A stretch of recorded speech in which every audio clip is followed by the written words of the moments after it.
I would say that in my population, the early childhood population, they're the same challenges that there are in the greater population. We see a high rate of obesity in a lot of our children. There is a lack of good food sometimes for families that are struggling because it's cheaper to buy, the high carb, right off processed stuff than some of the more, labor intensive, have to make it our own, but healthier quality food.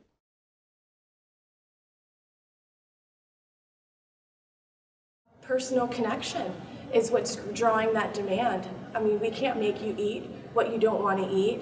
So if you look at kind of who we are and who we people, if we're having a hard time with grasping our language, it's like grasping on something. So we're all connected to food in some way, somehow. And 90% or even more percentage of that, of our white corn that's being processed, is being consumed right here.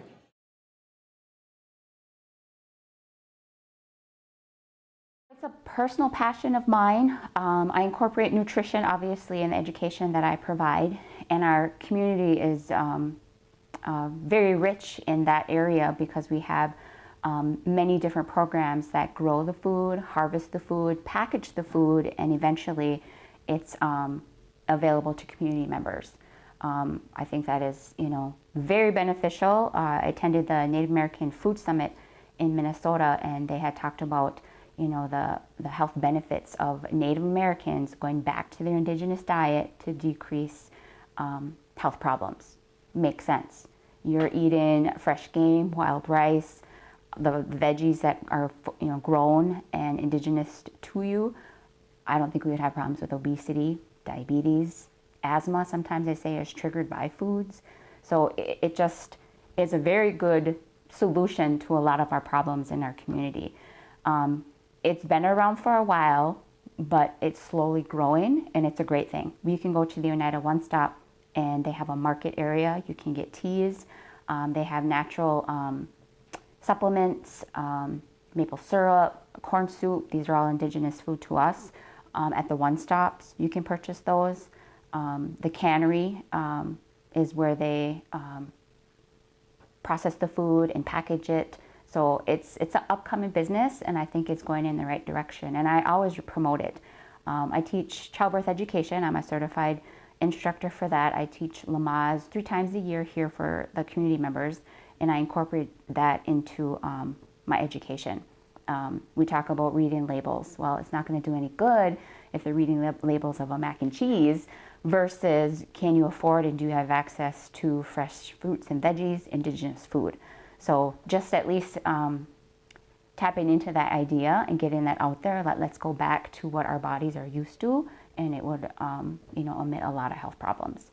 So very proud of that for our community, and doing the best I can to spread the word, and especially this population with women being pregnant. A lot of the women gain more than what is recommended. So right off the bat, they are struggling with obesity after their first child. So I meet with them and we talk about nutrition, tell me about what you're eating, and they work closely also with the WIC department. So it ties in many aspects. Healthy Start also is able to incorporate culture. So once again, we talk about our creation story, and it brings up our 3 main sustenance, which is corn, beans, and squash.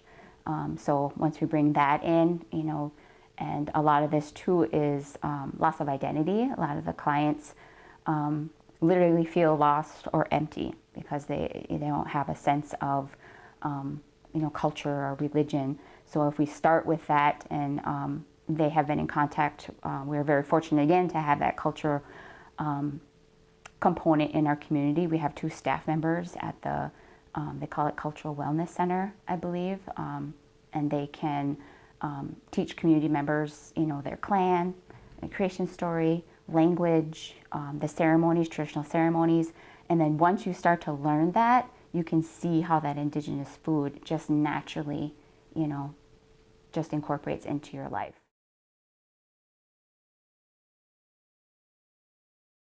Well, we had a little pilot this summer uh,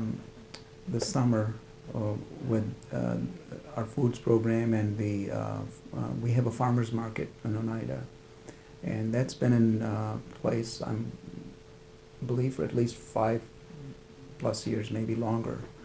And that farmers market once a week on Thursdays has been well received in the community, and there's a lot of good produce and healthy foods that are available to community members.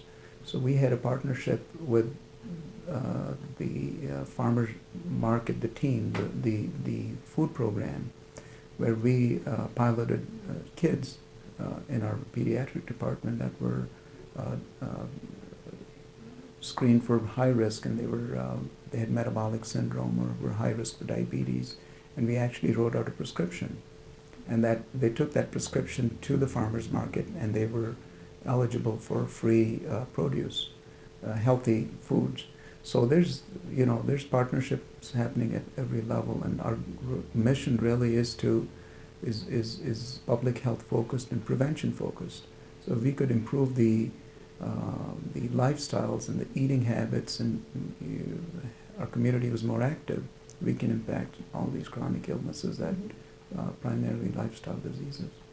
I think another example of that partnership as well with Indigenous Foods has to do with a lot of our events. When we have events such as the Just Move It Oneida events, a lot of the traditional foods are served. We have corn mush, which is served as a meal for some of the walks in the morning. We have corn soup, which is utilizing the white corn, which is served as a lunch for some of the walks, and as a dinner for some of the walks. So we try to incorporate a lot of that Indigenous foods that are available to the community in the events that we sponsor.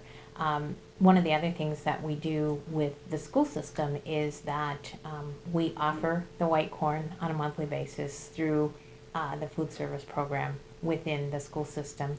We also purchase a lot of the nation's beef and buffalo that's also offered on the school's menus. And then the partnership is our nutritionists from here are the consultants for the school system, for the Head Starts, and for the daycare. So wherever there's food served, that gets incorporated into the menus as well. And they do an analysis of the menus to make sure that we're meeting all the compliance in terms of, DPI or any of the other state requirements, because they also do serve as a consultant for the Anna John Resident Center and Care community as well. So they monitor all of those diets, all of those menu planning, so that we have input into those processes for the nation.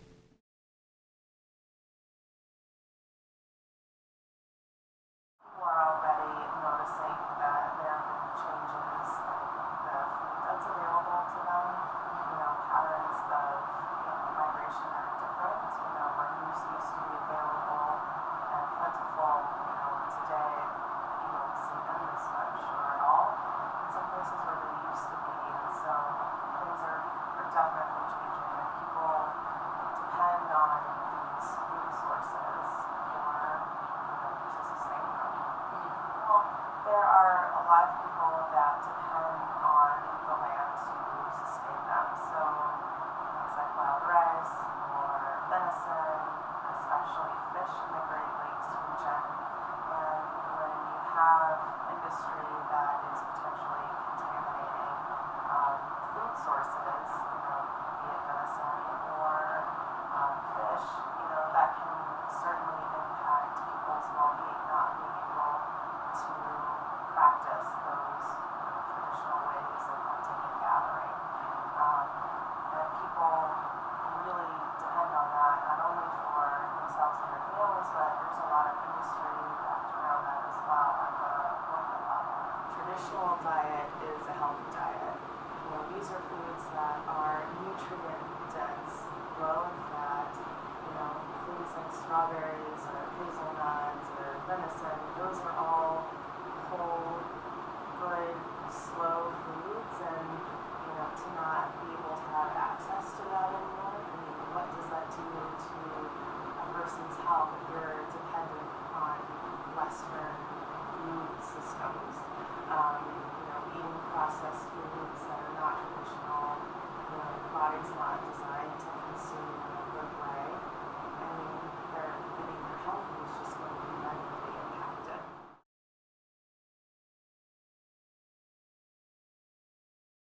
My work with climate change is a daily thing. I'm a farmer and a gardener, so I see like how much the changing climate has affected plant growth. I currently grow indigenous seeds and heritage seeds that are culturally significant to the Ho-Chunk Nation. So not being able to learn, I guess really what maybe 50 years ago, it took the corn 45 days to mature. And now with the adjusting climate, maybe it doesn't fully mature because it gets too hot or too cold or too wet. So it's been almost like a daily struggle to learn exactly what those plants need from me and how I can better grow them or have better growing conditions for them in the future.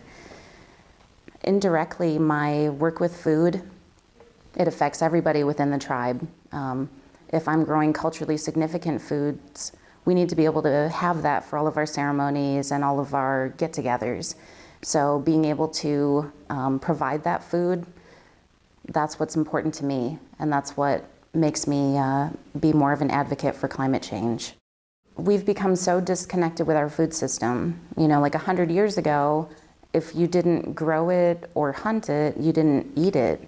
And with, you know, like modern conveniences, those have really gotten us to forget exactly where our food comes from. So that's why it's so important to me, is like, that's become an important part of my life, and I want to be able to share that with other tribal members.